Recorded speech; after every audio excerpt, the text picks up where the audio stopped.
The Sixth Astral Era: Prosperity and Progress. Overcoming calamities of each of the 6 basic elements, the people of the Sixth Astral Era believed that the worst was behind them, and that the consequent era would foretell everlasting prosperity. We now know this was but a false hope, and that a 7th period of destruction awaited them almost 16 centuries hence. This still, however, begs the question: if the 6 basic elements were accounted for, why then did a 7th calamity arise? To find the answer, one must travel back to the dawn of the Sixth Astral Era, where man began his journey anew. The Age of Restoration, years 1 to 400. Scars left by the Sixth Umbral Era ran deep, instilling much despair into the hearts of the realm's few survivors. Fearing that its continued use might further their woes, the art of magic was widely forbidden. Libraries housing ancient tomes were put to flame, while those who practiced, or were rumored to practice, the art of spellcraft were hunted down and tried as criminals. Many a learned man met the same demise, as the masses had become so incensed they could no longer distinguish the difference between science and sorcery. With the majority of their great minds lost, the few remaining nations of the Fifth Astral Era crumbled and vanished. Their peoples scattered about the realm to lay claim to what little resources remained. Driven by the primal urge to survive, tribes and clans banded together into small communities and began a centuries-long journey to rebuild their broken lives. Between the destruction wrought by the War of the Magi and that of the Calamity of Water, little remained of the Fifth Astral Era's city-states. Those who survived the chaos abandoned the shells of their once magnificent nations, choosing instead to establish small hamlets.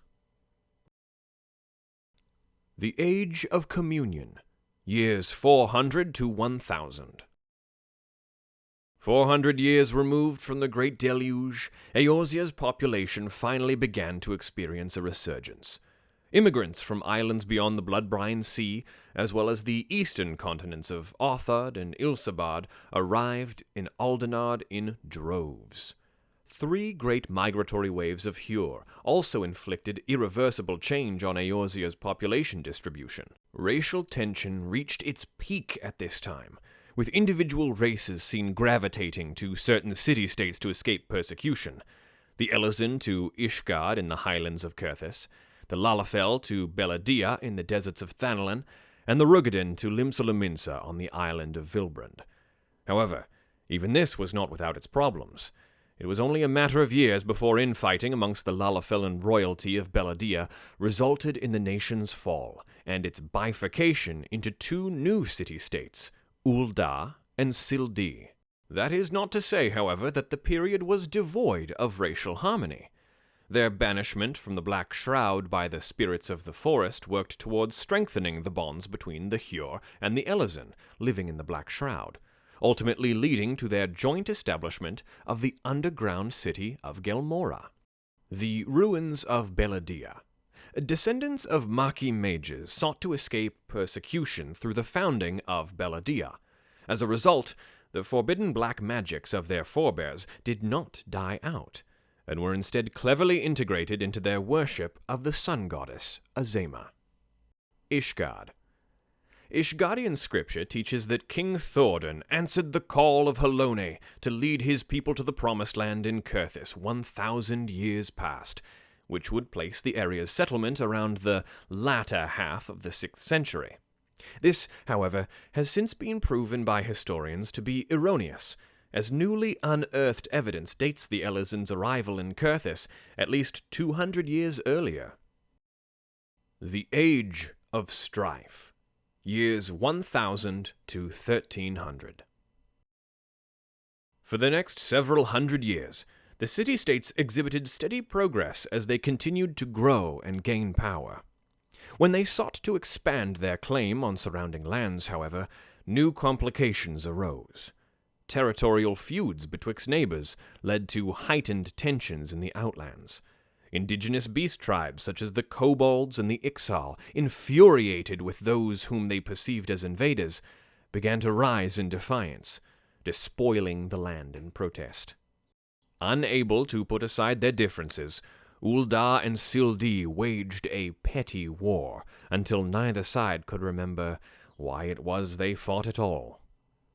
As bloody battles broke out across the realm, the balance of power began to shift once more. Rivers ran with blood, while coin flowed from the hands of the ambitious into the pockets of mercenaries and sellswords.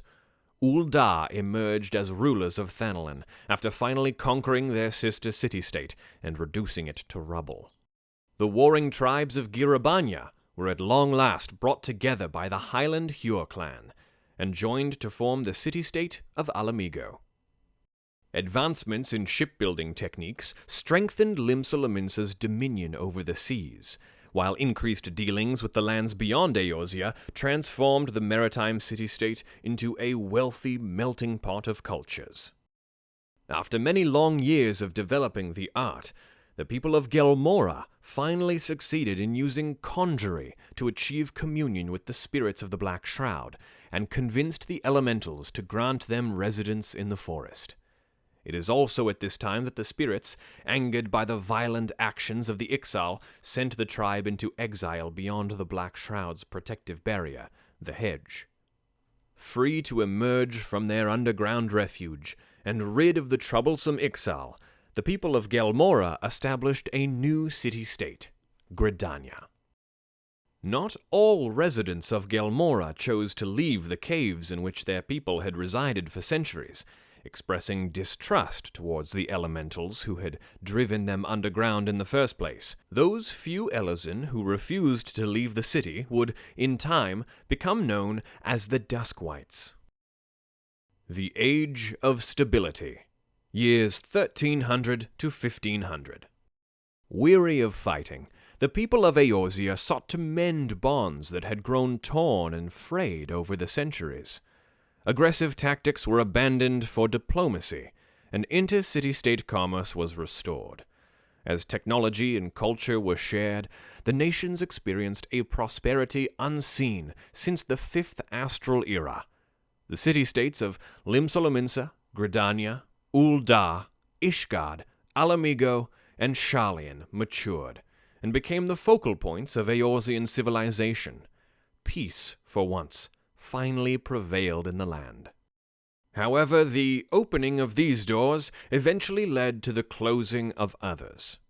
Fearing their livelihood would be lost or altered by the influx of new people and ideas, independent craftsmen and warriors alike began banding together to preserve their trades. They formed guilds not only to safeguard their knowledge, but to provide themselves with the wherewithal to form business partnerships, which would help assure their financial stability. Unfortunately, where man treads, peace is never long to last. In an attempt to expand their influence into the Black Shroud, Alamigo exploited the realm's illusion of security by launching a series of large-scale campaigns into Tinolka, which would eventually lead to the onset of the Autumn War. The Sharlayans, who traversed south and east into the northern wastes to settle in Eorzea, brought with them a wealth of knowledge long lost. Seeking to resuscitate the wisdom of the ancients and re-enlighten the Dark Realm, the scholars were tireless in their efforts. For example, it was through their intervention that Eorzeans were once again able to harness the teleportative properties of Aetherites, the construction of the Ethernet being part of this legacy. The Rise of Galamald, years 1500 to 1560. What little magics the Gridanians perfected in the generations since their departure from Gelmora were no match for the sheer martial might of the Alamigan forces, and it appeared the Sylvan city-state would quickly fall to her invaders. However, in a move most unexpected, the city-states of Ishgard, Ul'dah, and Limsa-Lominsa dispatched their armies to Gridania's aid, and just as quickly as the Autumn War began, so it was resolved. Borders were set and treaties signed. City-states would remain independent, but the rise of one would not be tolerated, and thus peace once again settled over the realm. Outside Aldenard, the flames of conquest began to rise. To the north, on the continent of Ilsabard, the Republic of Galamald was overwhelming nearby nations with their iron war machina, seizing their land and consuming their cultures. In the year 1552, the leader of the Republic, Solus Galvus, declared Galamald an empire and appointed himself emperor. The new imperial army, now swelling with the might of countless assimilated nations, methodically subjugated the eastern continent of Othard and the remaining lands of Ilsabard, welcoming those nations willing to bow to imperial rule, while erasing those which refused the Gallian standard.